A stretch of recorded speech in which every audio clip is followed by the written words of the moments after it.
Hoje nós vamos para mais uma reflexão bíblica sobre a carta aos Efésios. Estamos estudando o conteúdo desta carta, perícope por perícope, e hoje nós estamos aqui então para dar continuidade a este conteúdo tão maravilhoso que serve para nós, como igreja do Senhor, na perspectiva de uma nova sociedade em Cristo que foi formada por meio dele, e hoje nós fazemos parte desta nova sociedade em Cristo, o povo de Deus.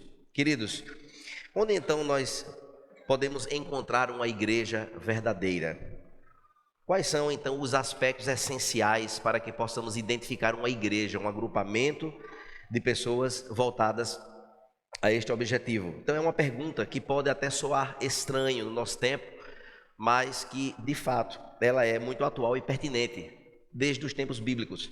Então, em primeiro lugar, irmãos, nós devemos dirigir os vários entendimentos acerca da definição, do significado da palavra igreja, né, que nós podemos assim evidenciar as marcas de uma igreja verdadeira. E dentro dessas marcas, introdutoriamente, nesta reflexão, nós podemos então observar que igreja seria todo o povo de Deus, né, em todos os séculos, formam então a igreja em todos os lugares do mundo, em todas as nações, o povo que se reúne em torno de adoração a Deus, o conjunto total dos eleitos do Senhor, né, e os reformadores, eles falam então sobre como sendo a igreja invisível, né, aos olhos humanos. Em segundo lugar, nós podemos identificar que uma igreja verdadeira é a comunidade local dos cristãos, reunidos então visivelmente para adoração. O objetivo específico de uma reunião que tem como foco principal adorar ao Senhor Jesus. Isto caracteriza uma igreja, não é? Então, quando segmentos se reúnem para evidenciar personalidades ou coisa qualquer que não seja a centralidade das Escrituras Sagradas, né, apontando para a pessoa de Cristo, aí não se tem uma igreja.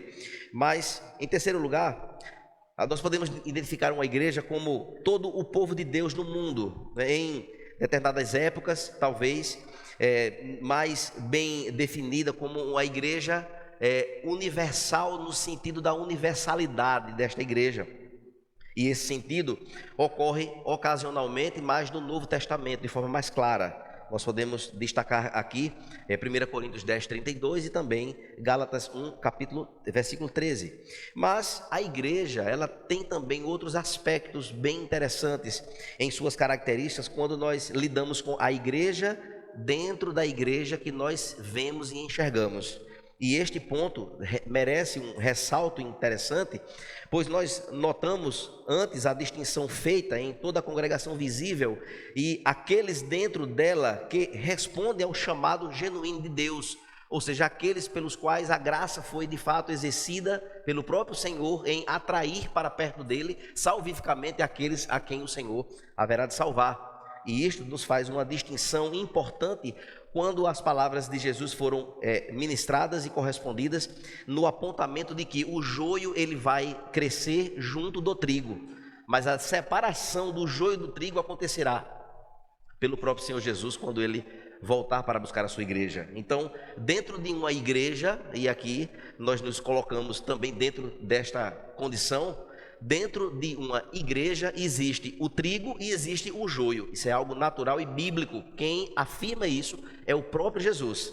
Então, nós precisamos compreender que dentro do grupo identificado com Cristo, acha-se o povo de Deus. Então, nem todos que estão fazendo parte dentro de uma igreja, mesmo com a carteirinha, mesmo na membresia, mesmo batizado, nem sempre faz parte da verdadeira igreja comprometida, salva pela graça do Senhor. E isto é algo importantíssimo e deve nos levar a reflexões importantes na nossa vida. Será que eu faço parte deste rol? Será que eu faço parte exatamente desta igreja? Então o texto de Efésios vai nos colocar numa condição de avaliação própria desta condição. Observe, irmãos, que nós precisamos admitir assim que a igreja pura, ela em sua perfeição não é possível do lado de cá. Nós precisamos compreender que a igreja ela tem esses detalhes que foram aqui ditos, onde podemos então descobrir o verdadeiro povo de Deus, não é? De forma invisível, atuando junta daquela que é visível. E assim, meus irmãos, algumas características, elas são importantes, e aqui nós vamos elencar algumas características que o texto é quem vai nos ajudar na nossa reflexão de hoje. A igreja do Senhor Jesus, ela é una, ou seja, é uma igreja onde a unidade dela procede então do fundamento único de Deus, conforme o texto que nós vamos ministrar hoje. Então todos os que pertencem verdadeiramente à igreja são um só povo, ela é una. Nós fazemos parte do corpo de Cristo e somos um no Senhor Jesus. Estas palavras podem soar ou parecer algo bem corriqueiro, bem simples, mas na verdade, na prática, no exercício da vida prática da igreja, existem muitas dificuldades. Não pode haver divisão, não pode haver partidarismo, não pode haver panelinhas, não pode haver nada que desvincule este ponto importante de unidade. Assim sendo, a igreja também ela precisa ser santa, ou seja, a verdadeira igreja do Senhor Jesus, a igreja que é invisível no entendimento reformado, ela precisa ser santa, ou seja, há os apontamentos importantes de que nós somos povo de Deus, nação eleita, povo santo. E santidade, irmãos, é algo que precisa ser levado muito em consideração para cada um de nós. Se fazemos parte da igreja, precisamos entender que um elemento importantíssimo da nossa vida, na nossa caminhada, é a santidade. E vivemos em um tempo que este elemento, santidade, está muito em segundo plano. As pessoas estão muito mais preocupadas com a sua própria aparência, com aquilo que demonstra ser, mas que na verdade não é. E o Senhor, Ele tem os seus olhos de forma soberana e conhece intimamente o coração de todos nós e sabe quando nós estamos vivendo em santidade ou não. Então, namorados hoje confundem as coisas e acham que a namorada é a esposa e já começa já a ter uma vida de esposa que não é ainda esposa. E está na igreja e quer tomar ceia e quer participar de tudo do corpo de Cristo, e a palavra de Deus, ela tem como aspecto de forma muito clara, aspectos de santidade, de que a pessoa salva em Cristo Jesus, que faz parte da igreja invisível, ela precisa levar isso em consideração. Nós não podemos desvirtuar ou desconsiderar uma vida de santidade em todos os aspectos. Uma vida de santidade na minha família, com a minha esposa, com os meus filhos, nos meus negócios, na minha participação da igreja. A minha santidade precisa estar ao dirigir o veículo, precisa estar presente nas minhas conversas de WhatsApp, que ninguém por vezes estão vendo, mas que o Senhor sabe ver. E quantas coisas, irmãos, nos envolvem nesse aspecto. E se somos igreja do Senhor, precisamos entender que nós somos chamados para viver uma vida de santidade.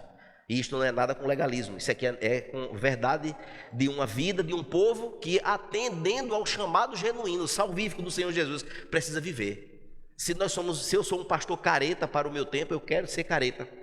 Mas eu vou dizer que pecado é pecado.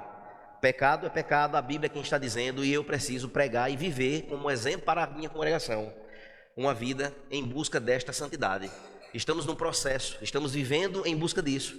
A Bíblia não diz que nós não vamos errar em algum momento, mas nós precisamos viver uma vida de busca de santidade, de viver uma vida abominando tudo aquilo que não agrada a Deus e vivendo uma vida que agrada ao Senhor, nas minhas palavras, na minha intenção, na minha forma do trato, no meu coração, na minha adoração.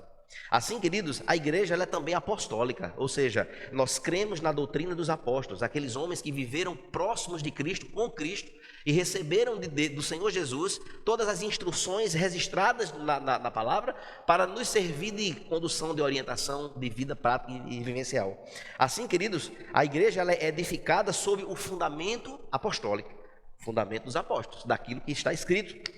Mas também existem os sinais que os reformadores apontam também como característica da igreja, sinais importantes. Identificam-se então duas características da igreja verdadeira, que é exatamente onde há um púlpito, onde se prega genuinamente e fielmente as Escrituras Sagradas e se exerce os sacramentos que foram estabelecidos pelo Senhor nas Escrituras, ali há uma igreja verdadeira. Ali existe, de fato, a centralidade do culto de uma adoração ao Senhor Jesus, ali tem uma igreja acontecendo. Mas a igreja, ela não pode também se furtar de sua missão. Uma igreja verdadeira é uma igreja missionária. Uma igreja verdadeira é uma igreja que não vive para si mesmo, não está ensimesmada em sua própria existência, que não tem nenhum tipo de efeito no aspecto da expansão do Evangelho. E meus irmãos, se você ainda não se envolveu com missões, precisa se envolver, para você desfrutar de algo extraordinário, de um cumprimento, de um chamamento que o próprio Jesus, ele deu na sua grande comissão, lá em Mateus capítulo 28. Observe então, irmãos, que resumidamente, para irmos para o texto bíblico, a verdadeira igreja, ela será conhecida pela sua unidade nos relacionamentos, pela sua santidade de vida, pela sua abertura a todos os povos, de todas as nações, línguas, de todos os lugares, como também pela sua submissão às Escrituras Sagradas, pela sua pregação de Cristo Jesus, pela sua palavra e a obediência aos sacramentos e pelo seu compromisso com missões. Para que nós possamos adentrar no texto bíblico e poder ver isto aqui, que nós introdutoriamente apresentamos aos irmãos, vamos abrir o texto de Efésios capítulo 4 e os versículos do 1 ao 6, nós vamos então ler essa porção para reflexão da palavra de Deus.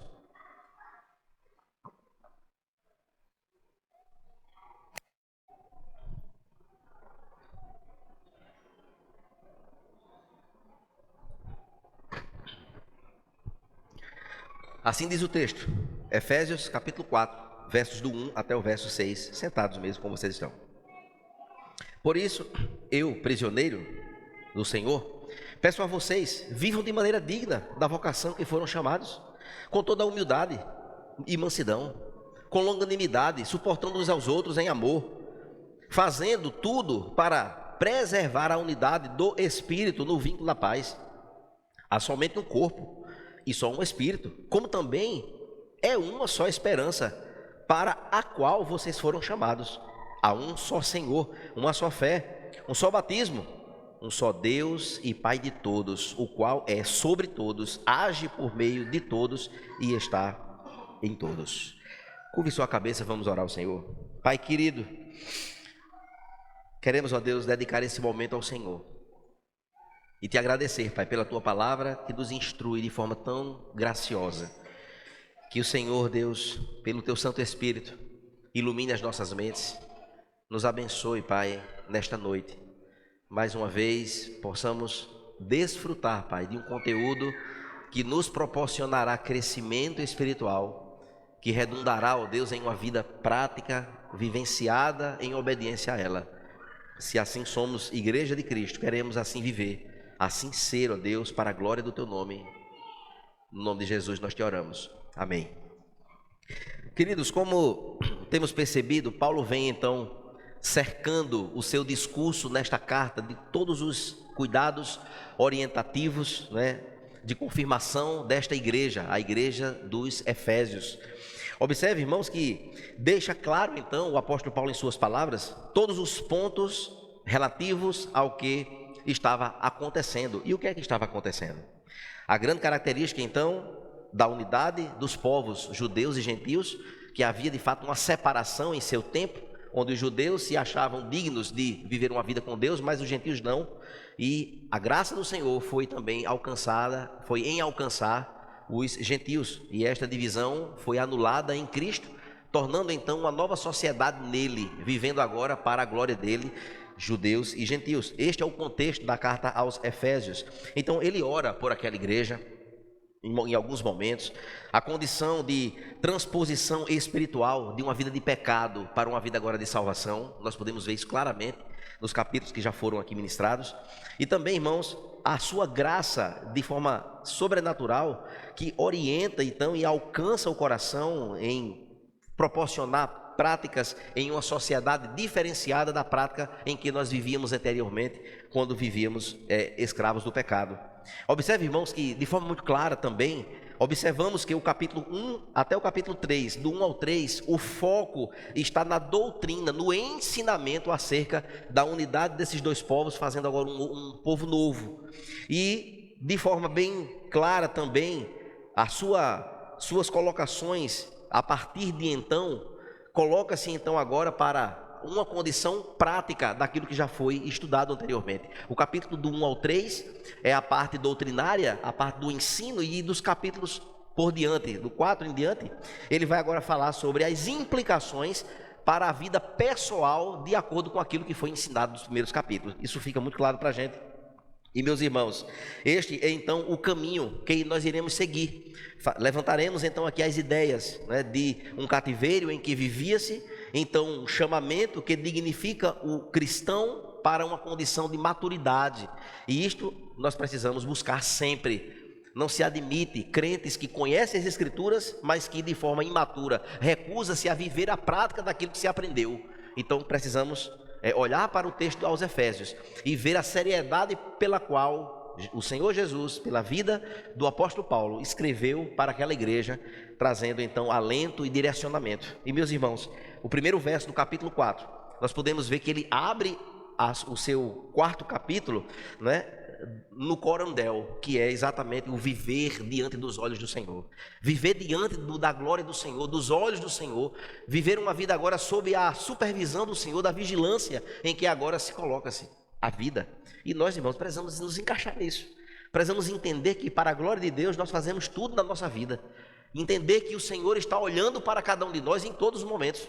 Não existe um momento reservado, fica aí à vontade, faça o que você quer aí, depois você vem para cá para a minha presença. Não, vivemos da presença do Senhor, vivemos diante dEle, não tem como correr, não há como se esconder dos olhos do Senhor. Então devemos viver neste entendimento. Observe, e aí, neste primeiro verso, quando ele diz: por isso eu, o prisioneiro no Senhor, peço que vocês vivam de maneira digna da vocação a que foram chamados. Queridos, considerando então os últimos versos do capítulo anterior, no capítulo 3 anterior, versos 20 até o 21, observe que ele diz assim, volte seus olhos ao texto: ora, aquele que é poderoso para fazer infinitamente mais do que tudo o que pedimos ou pensamos, conforme o seu poder que opera em nós, a ele seja a glória na igreja e em Cristo Jesus, por todas as gerações, para todos sempre.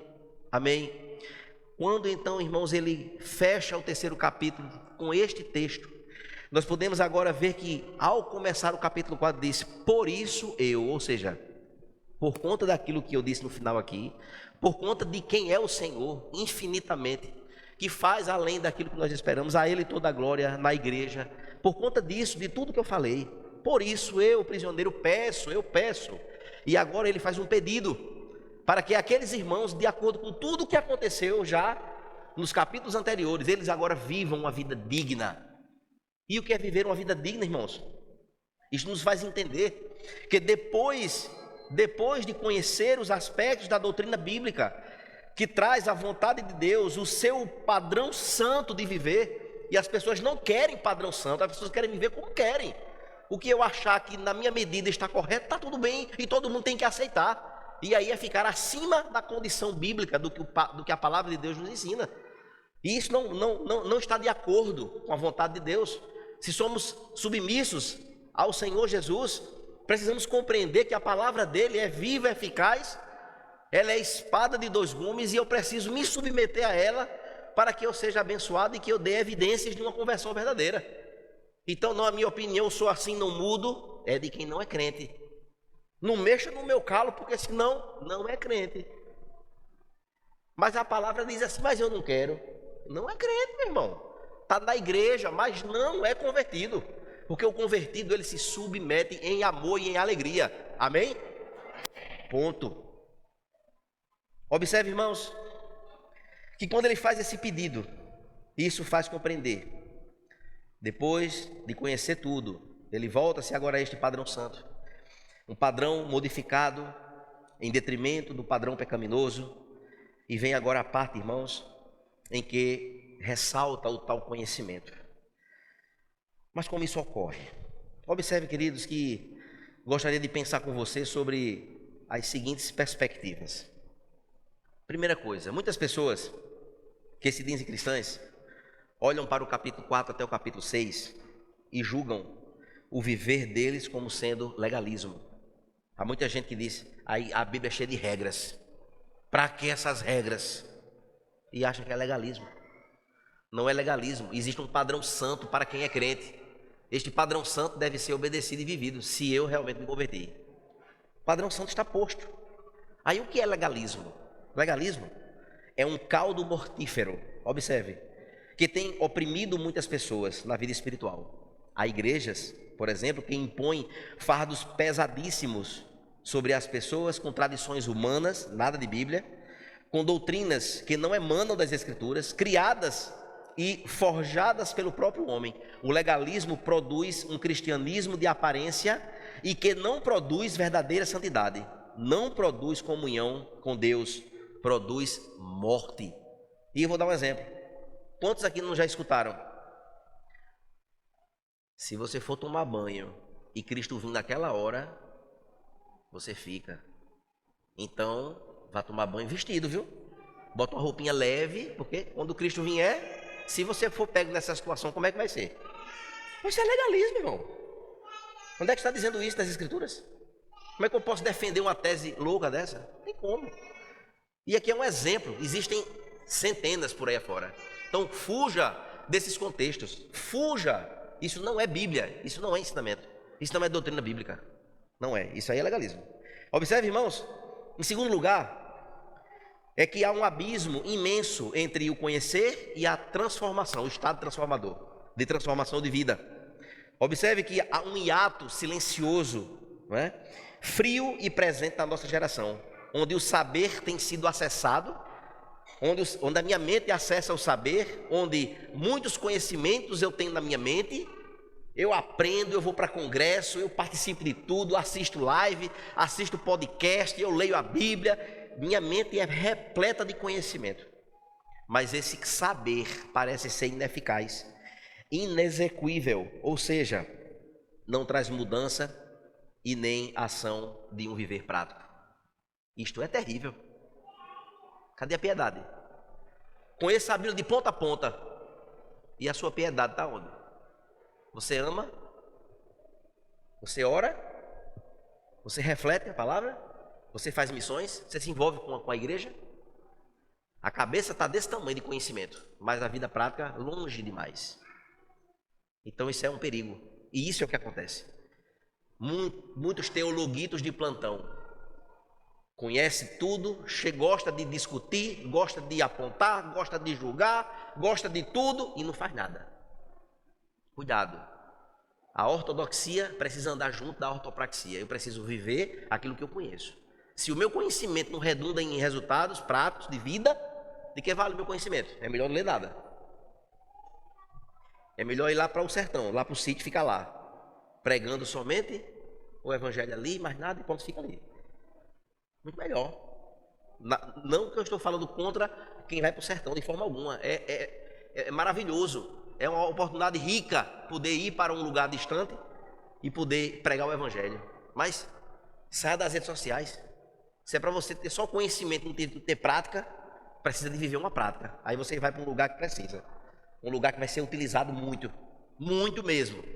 E aí, meus irmãos, Tiago, o livro de Tiago, capítulo 1, verso 22, diz: sejam praticantes da palavra e não apenas ouvintes. Isto é um conselho que ele dá. Mas John Knox, ele também fala algo interessante, que a única ponte entre esses dois abismos, o conhecimento e a transformação, é um coração quebrantado. Então existe muito coração arrogante, prepotente, que se julga ser inteligente acima de todo mundo, dentro dos seus livros, vive deitado em cima de livros. Certo, e aí? E agora? E daí? Vamos lá, resultado. Resultado, zero. Resultado, zero. Pronto. Só dá problema.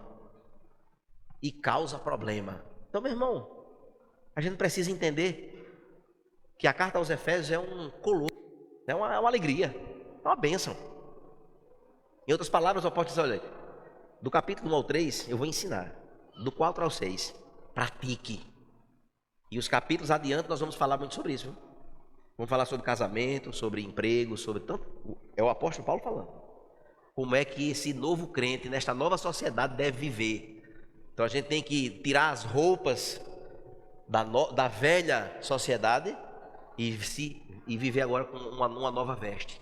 Ou seja, um novo entendimento, uma nova forma, um novo padrão apresentado pelo Senhor Jesus. Observe, irmãos, que diante dessas arguições que foram faladas sobre esses dois abismos, né, que muita gente conhece da Bíblia, mas nada faz, e às vezes faz tudo errado. tudo fora das Escrituras. Uma prática está de acordo, porque ela se julga maior do que a Bíblia. Não, a Bíblia está assim, mas olha, é assim, assim, assim, assim, assim, assim, assim. Cria a sua própria doutrina. Está errado também.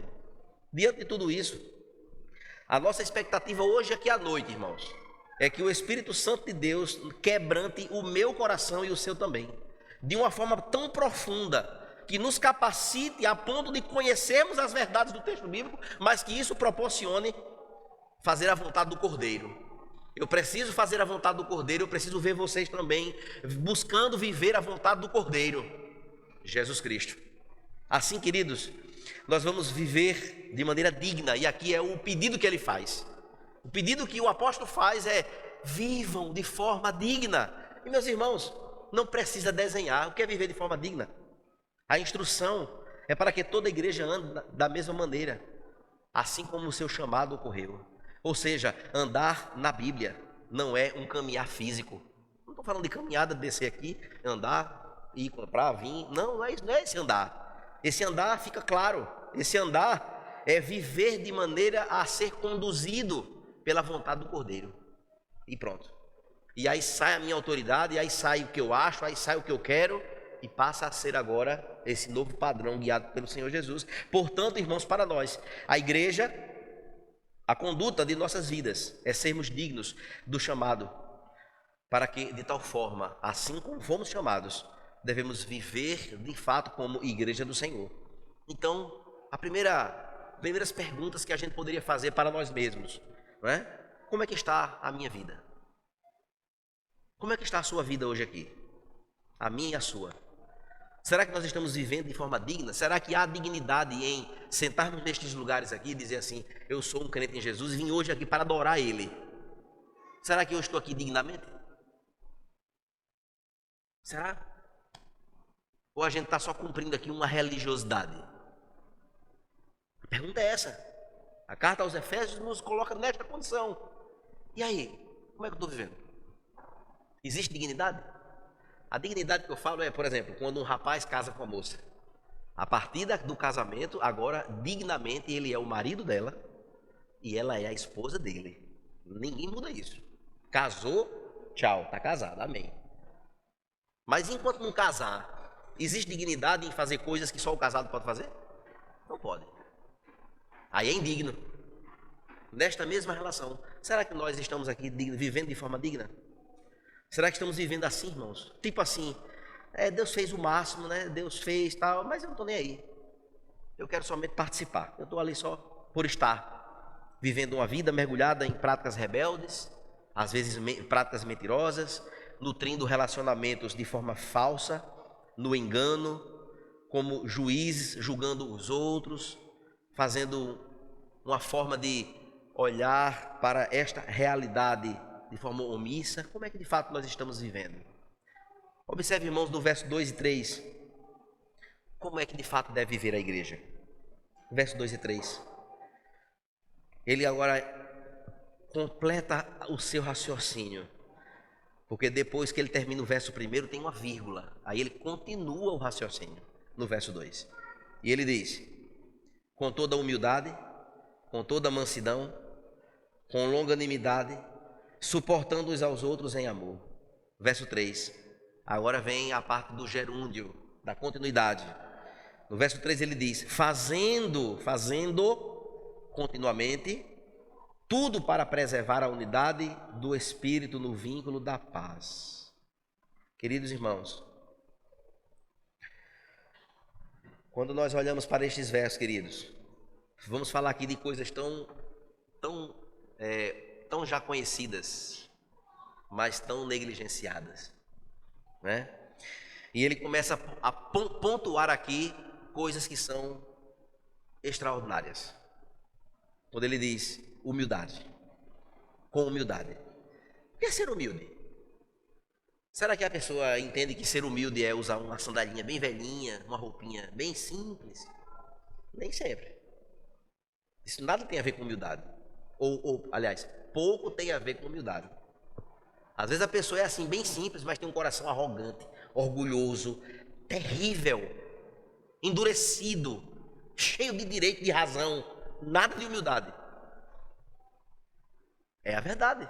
E o apóstolo Paulo, ele vai falar sobre pontos que são cardeais, profundos em nosso coração. Observe, irmãos, que viver em humildade, quando nós percebemos que Deus nos chamou e nos predestinou para a salvação, independentemente de qualquer boa ação ou qualidade, caráter admirável que nós mesmos temos, isso, quando eu entendo o que Ele fez, isso me humilha. Quando eu entendo que o que Ele fez pela minha vida, por mais o cara que eu seja, aqui na terra, isso me deixa bem miudinho. Porque o que Ele fez por mim foi algo tão grandioso que eu sou um nada diante desse Senhor. Se eu não entender assim, irmão, está errado. A minha humildade é fajuta, está fora. Ela está lá atrás. Então, observe, queridos, que viver esta humildade, na verdade, Deus nos chama para a salvação, apesar da nossa falta de boas ações ou qualidades e caráter admiráveis, enfim. Então, qual é o oposto de uma humildade? O que é alguém contrário à humildade? É alguém orgulhoso, que é algo existente no coração humano. O orgulho. Entende? O orgulho é tenebroso. O orgulho é terrível. Um coração orgulhoso chega a dar dó. Um coração orgulhoso. O coração orgulhoso cria barreiras, cria problema.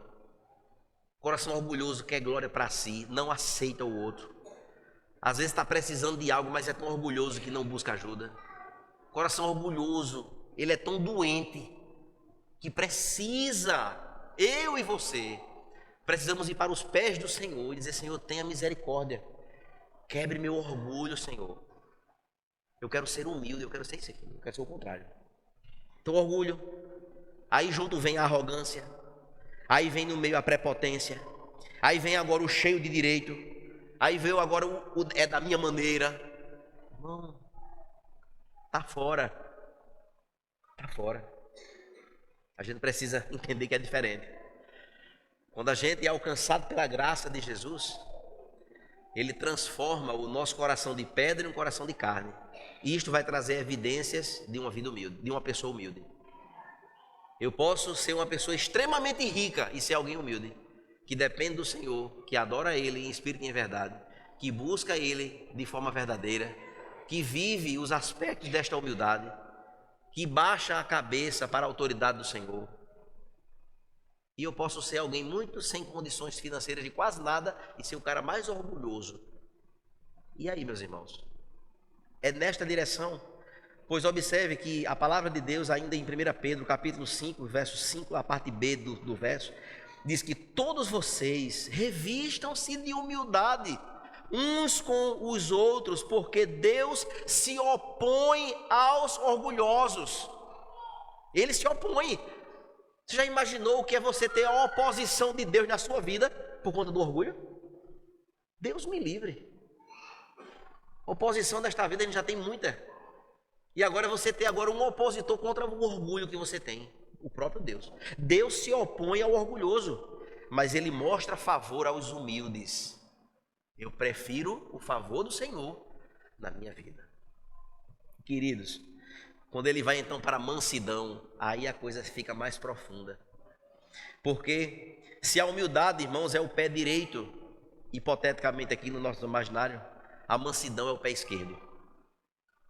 Humildade e mansidão é o pé direito e o pé esquerdo, para a gente caminhar.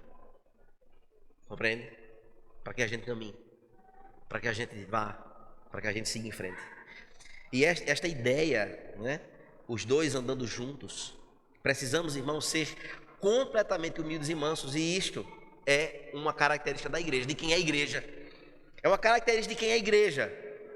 E, meus irmãos, olhando nesta direção, nós podemos ver que qual é o oposto da mansidão? É o cara raivoso. É a mulher raivosa. É raiva. Raiva. Tem um livro que diz assim: Bom e Bravo. E eu até indico para que você compre. Se você tem um pouco disso de raiva. Eu comprei o livro, está lá em casa. E é um livro maravilhoso que nos expõe uma condição de maturidade nesse aspecto impressionante. Meus irmãos, raiva. Então, se a pessoa não tem humildade, irmãos, a pessoa tem orgulho. Se alguém pisar no pé, aquela atitude do outro causa raiva. E essa raiva leva a tantas outras coisas que está em volta neste relacionamento destes aspectos aqui, e que nós devemos fugir disso. Mas na verdade, o que é raiva?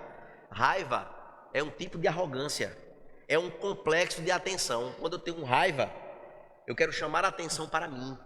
Aí eu grito, eu falo alto, eu esbravejo, porque eu quero agora que as pessoas parem para me ouvir. É um tipo de complexo que se tem, não é? E meus irmãos, a raiva legítima, que a palavra diz que a gente pode até se irar, que Jesus ficou irado lá no templo, é em defesa do Evangelho. Se alguém está pregando falsamente, se alguém está fazendo o que não está certo, vivendo de forma errada, eu tenho uma legitimidade em ficar irado com aquela situação. Aí está certo.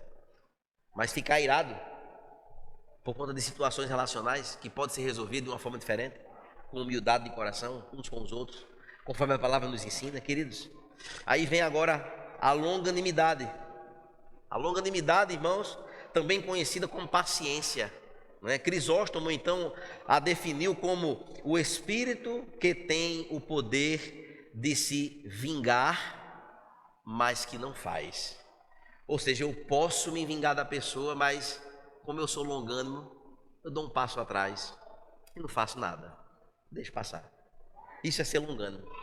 Isso é o pai, que o filho fez uma desobediência e o pai poderia muito bem pegar o cinturão e resolver de uma forma, mas ele se segura. Aí, vem cá, filho, senta aqui. Vamos resolver de outra forma? Eu poderia baixar a caneta aqui na sua sentença, mas vamos tentar conversar aqui para entender, para a gente agir de outra forma.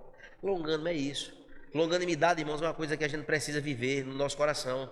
É característico de um coração generoso, de um coração misericordioso. Pois William Barclay, um escritor bíblico, ele diz que a paciência, falando sobre a paciência de suportar uns aos outros, mesmo quando estão errados, mesmo quando são cruéis e dentro de insultos de tanta coisa, a longanimidade é uma grande palavra de um abrandar de emoções para que as coisas tomem outro rumo. Longânimo é isso. Observe, irmãos, que ao referir-se à altitude, né, daquilo que Deus representa em relação a nós, a longanimidade de Deus sobre nós é algo extremamente extravagante. Porque se Deus fosse como nós já estávamos todos arrebentados. Mas Ele é longânimo, Ele é paciente. Ele está hoje aqui nesta noite, valendo-se então deste conteúdo da sua palavra para falar ao meu e ao seu coração.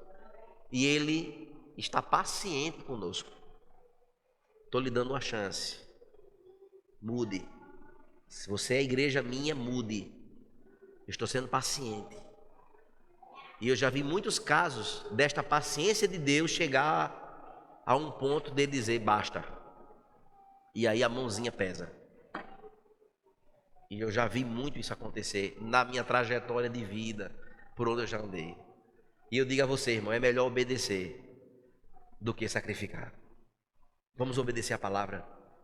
Vamos sair hoje daqui com atitudes comprometidas de modificar. Se ao meu falar eu sou arrogante, Senhor, mude, eu quero orar por isso. Se as minhas atitudes, elas não evidenciam o ser igreja dentro desses aspectos, Senhor, mude a minha vida, eu preciso mudar isso. Isso está errado, não te agrada, eu preciso, Senhor, eu não tenho força para resolver. Eu preciso de uma intervenção e de uma manifestação do teu poder na minha vida nesta área. Mude isso em mim. Observe, irmãos, quem busca isso aqui, com toda certeza o Senhor é bondoso, maravilhoso para nos alcançar e abençoar a nossa vida. Assim, queridos, nós vamos agora então ver aqui que nas nossas relações com a nossa família, na igreja, etc., nós devemos, irmãos, reproduzir essas atitudes amorosas, tolerantes, perdoadoras, pacientes, em verdade e em submissão ao Senhor, que é o Senhor das nossas vidas, Ele é o nosso pastor, Ele é o Senhor da igreja. Assim sim. Mas aí, irmãos, quando o apóstolo Paulo vai para o gerúndio, né, ele traz agora algo que deve ser contínuo, sempre, ininterruptamente. Quando ele diz, suportando em amor uns aos outros. O que é suportar em amor uns aos outros? É exercer o amor e ter paciência com o outro. E tentar ajudar, tentar compreender, tentar ensinar, tentar mostrar. Não é? Observe quando Paulo ele diz para nós suportarmos uns aos outros em amor. Nós podemos então entender, irmãos, que viver uma vida digna de tudo que Deus nos deu salvificamente nos chama para uma simplicidade em amar uns aos outros, independente da extensão de dificuldade exigida. E aqui eu trago uma figura interessante de que os nossos braços precisam esticar em direção ao outro até o ponto de doer no alcance do outro. E nós estamos, irmãos, dispostos a fazer isso? Ou estamos sempre olhando para os nossos direitos pessoais como pessoas pecaminosas que somos? Observe, queridos, que se tem um irmão aqui do meu lado e outro aqui, e eu tento ajudar eles até onde eu confortavelmente esticar os meus braços, não vai me custar muita coisa. Agora, se eu esticar, vai doer nas costas, no ombro, no esticar dos braços. É neste nível que nós precisamos compreender, nesta figura de nos esforçarmos ao limite que nós podemos para poder buscar este amor em suportar um ao outro, irmãos. E certamente nós esperamos hostilidade fora da igreja. Isso é algo terrível, é uma prova cabal de que o joio está dentro da igreja. Quando nós olhamos, irmãos, para atitudes que são hostilizadoras fora da igreja, a gente até entende. Mas e quando essas atitudes hostilizadoras elas acontecem dentro da igreja? Onde uma pessoa hostiliza outra pessoa, onde busca então um evento, um acontecimento, algo circunstancial para se aproveitar deste momento para poder hostilizar o outro. Isto não é viver de acordo com a palavra. Isto não é olhar para as escrituras sagradas e dizer assim, o padrão é esse e eu agora vou viver em desacordo. Então eu não sou igreja. Claramente eu não sou igreja. Estou fazendo o que dentro da igreja? Não sei. Porque acha bonito o louvor? Porque acha bonito o lugar? É confortável, um lugar bacana, é perto da minha casa, tal, eu gosto, tal. Estamos aqui com propósito, irmãos. Há uma esperança em nosso coração. Um dia nós vamos sair desta realidade e vamos agora para a eternidade. Com quem? Com quem? Vamos deixar de ter fenda nos olhos, de querer tapar sol com peneira, irmãos. Nós vivemos aqui uma vida de propósitos. E o padrão para a igreja é esse aqui. E o Senhor é longânimo, Ele está aguardando. Ele está nos dando chance para uma modificação, para um realinhamento ao que Ele quer. Queridos amados, observe que fazendo tudo para perseverar a unidade do Espírito no vínculo da paz, conforme está no verso 3 aqui. O que é então, irmãos? O que a humildade, mansidão e paciência e o amor fazem? Eles nos unificam. No momento em que eu vivo a humildade prevista nas Escrituras, na hora que eu vivo a mansidão dita aqui nas Escrituras e a paciência em amor, conforme o apóstolo Paulo ensinou, inevitavelmente isso vai gerar unidade. Então eu preciso nutrir esta unidade, mas eu não posso ser unido na igreja, eu não posso buscar esta unidade se eu não sou humilde, se eu não vivo este amor e se eu não sou longânimo nos aspectos que foram passados aqui. Não tem como, porque viver a unidade da igreja é um resultado de uma construção. Não é eu dizer, não, eu gosto de todo mundo, tá tudo bem, aquilo é somente a aparência. Na hora que a mansidão é testada, opa, já deu diferente aqui. Na hora que é para esticar o braço até doer para alcançar o outro em longanimidade e amor, não acontece. E que unidade é essa? É como eu dizer para a Josenice, Josenice, eu amo você. mas eu não evidencio nada que esteja de acordo com essa minha declaração. De que vale esse amor? Nada. Então, viver a unidade é viver um resultado de quê? De um coração humilde, de um coração manso, de uma paciência e de um amor vivenciado. E aí, meus irmãos, isto aqui cabe para mim e cabe para você. Cabe para todos nós que estamos aqui e para você que está me assistindo aqui, nesse vídeo. Serve para nós, como igreja do Senhor. Se dela eu faço parte, dela eu preciso compreender que há um chamamento, pela graça do Senhor, a viver esse novo padrão para a glória dele, para a glória dele. Assim, queridos, esta humildade, mansidão, paciência e amor são elementos que mantêm a unidade.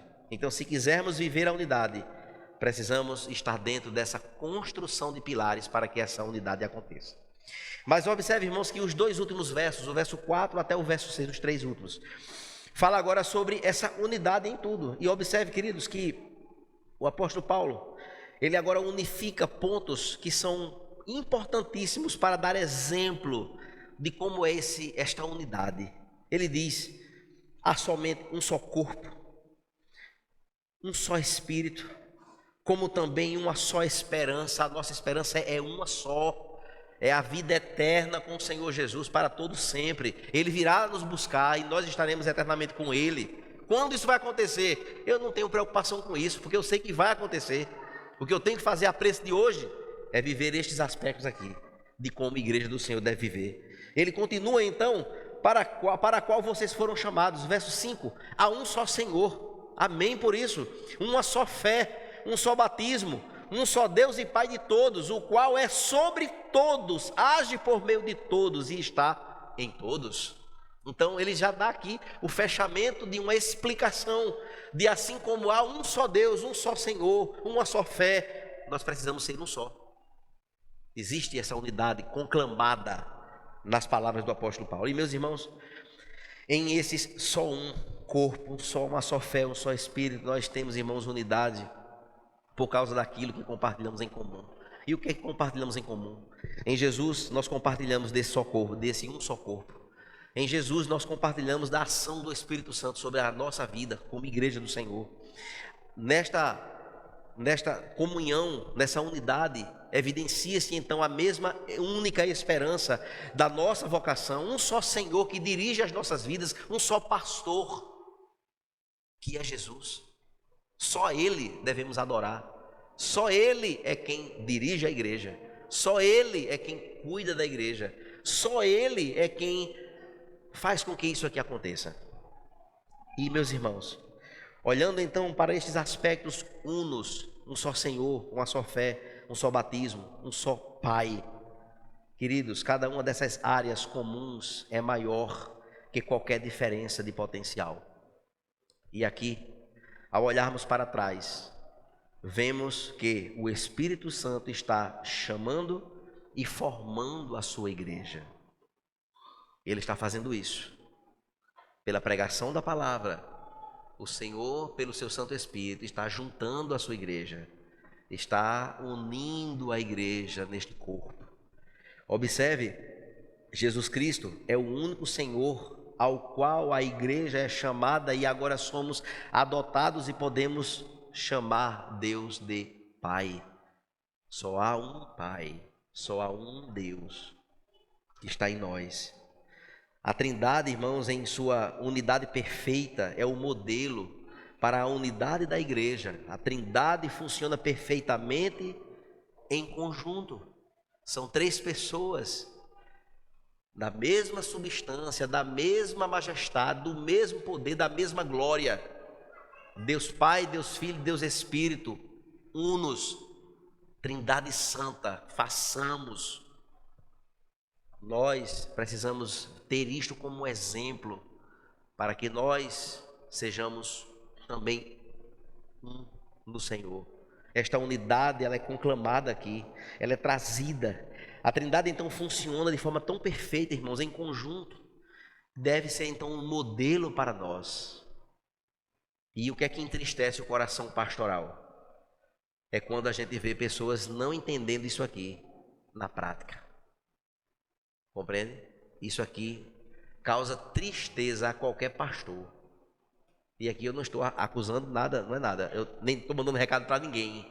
Apenas eu estou aqui falando sobre as expectativas que o apóstolo Paulo tinha. Porque o apóstolo Paulo fala como se ele fosse um pastor. Observe o verso 1 do capítulo 4. Por isso eu, prisioneiro do Senhor, peço que vocês vivam de maneira digna na vocação a que foram chamados. Ou seja, o desejo de Paulo é o desejo que eu tenho aqui. Que cada um de nós vivamos de forma digna no Senhor. Eu me coloco no lugar dele aqui, neste pedido, para que sejamos vigilantes em relação a isso. Para que nós possamos viver esses aspectos da igreja a qual nós servimos ao Senhor, não de placa, não é nada disso. É a igreja do Senhor, o grande coral que haverá de cantar louvores aí na eternidade, todos juntos. E meus irmãos, para concluir a nossa reflexão nesta noite, vamos unir, irmãos, o raciocínio de Paulo ao juntarmos o verso 1 e o verso 13, que ainda vamos ministrar sobre ele. O verso 1 do capítulo 4 diz: por isso eu, prisioneiro do Senhor, peço a vocês que vivam de maneira digna na vocação a que foram chamados. Verso 13, agora. Até que todos cheguemos à unidade da fé e do pleno conhecimento do Filho de Deus, ao estado de pessoa madura. Como é linda essa palavra! À medida da estatura da plenitude de Cristo. Amém, irmãos? Queridos, quando a gente junta esses dois versos aqui, o entendimento se aflora. Devemos viver assim, para que a gente possa progressivamente crescer nesta graça, no conhecimento do Senhor Jesus, para que alcancemos a estatura madura. Vamos deixar de ser menino, vamos deixar de tomar leite a vida inteira no leite. Não, precisamos, conforme o autor aos Hebreus, vocês já eram para estar ensinando. Então ainda no leite, já era para estar comendo comida sólida, aguentar caldo grosso. É o que a perspectiva bíblica nos aponta quando nós falamos sobre maturidade cristã. Assim, irmãos, devemos andar dignos desse chamado glorioso, que é uma bênção para as nossas vidas. É incrível para cada um de nós. E, meus irmãos, caminhar dignamente significa estar na busca constante de fazer todos os esforços para manter a unidade do Espírito no vínculo da paz entre irmãos. Ao caminharmos com Cristo, nós vamos desfrutar de parâmetros abençoadores para a nossa vida, para a nossa família, para o nosso meio onde vivemos. Em segundo lugar, irmãos, a unidade, ela é visível. A unidade, ela não é acidental. A unidade é um parâmetro visível. E aonde é que eu vejo unidade? Quando a construção foi bem feita. Quando é que a gente viverá a unidade em uma estatura madura? Quando a gente for manso, quando a gente for longânimo, quando a gente for paciente, quando a gente for amável, quando a gente considerar o outro superior a gente, quando eu não estiver em busca de um holofote na cabeça, quando eu não querer o destaque para mim, quando eu deixar de querer ser o centro das atenções, quando eu me colocar na condição que Jesus teve lá com os seus discípulos, dizendo ele quem ele era, pegou uma bacia com água e uma toalha e dizia assim: eu vou lavar o seu pé. Aí a gente vai começar a ver sinais de uma unidade madura, de uma estatura comprometida. Irmãos, o louvor pode vir andando para cá. Então, irmãos, se eu minto para o meu irmão, se eu me envolvo com a atrevida ausência do meu irmão, porque a ausência ela é atrevida, se eu me envolvo com esse atrevimento, amados irmãos, se negligencio a verdade, se trato o outro com aspereza, e aqui entra, não só aqui na igreja não, entra lá em casa, que é onde a gente evidencia ainda mais esses elementos aqui, não é? Porque em casa a gente conhece mais intimamente quem está em casa com a gente, não é? E aí, se você tem filhos, excelente local para praticar essa construção de unidade, não é? A sua esposa, meu irmão, precisa sentir esse reflexo dessa unidade, não é? De um cara manso, de um cara longânimo, não é? De um servo do Senhor, que é aqui o que ele é em casa, que o marido se alegre em ver a esposa, não é? Com tratos diferenciados nestes aspectos, porque tem esposa braba também, né? Esposa braba, né? Que a tolerância é pouca, não é? Que a palavra nos chama. A gente deve praticar em casa, porque em casa a gente testa, vai praticando, tal, vai ensaiando, o tempo todo ensaiando, e a gente vai se aperfeiçoando para quando chegar aqui, irmãos, a gente está bem amaciado, não é? Não é aquela caricatura que passou a semana pau quebrando em casa, misericórdia, mas quando chega na hora do culto, amor, tá pronta? Vamos para a igreja. Parece que mudou, foi tudo. Mas... aí o filho veio aqui e diz assim: eu queria morar na igreja, porque como eu queria que papai e mamãe fossem assim lá na igreja, como eles são assim na igreja, que fosse lá em casa. Irmãos, não. A gente tem que ser lá, ser aqui, do mesmo jeito. E se eu sou igreja junto com os irmãos aqui, eu faço parte desta sociedade em Cristo, aqui e lá em casa, do mesmo jeito. É uma unidade onde as evidências é desta construção bem feita, que vai resultar em uma unidade verdadeira. E queridos, para a gente fechar hoje à noite aqui, que Deus nos capacite, irmãos, em sua graça, que nesta noite nós possamos nos comprometer. Não é comigo não, que eu estou no mesmo barco que você está, estamos juntos. Comprometimento com Deus, um comprometimento com o Senhor, que nós possamos sair hoje daqui comprometidos com Ele.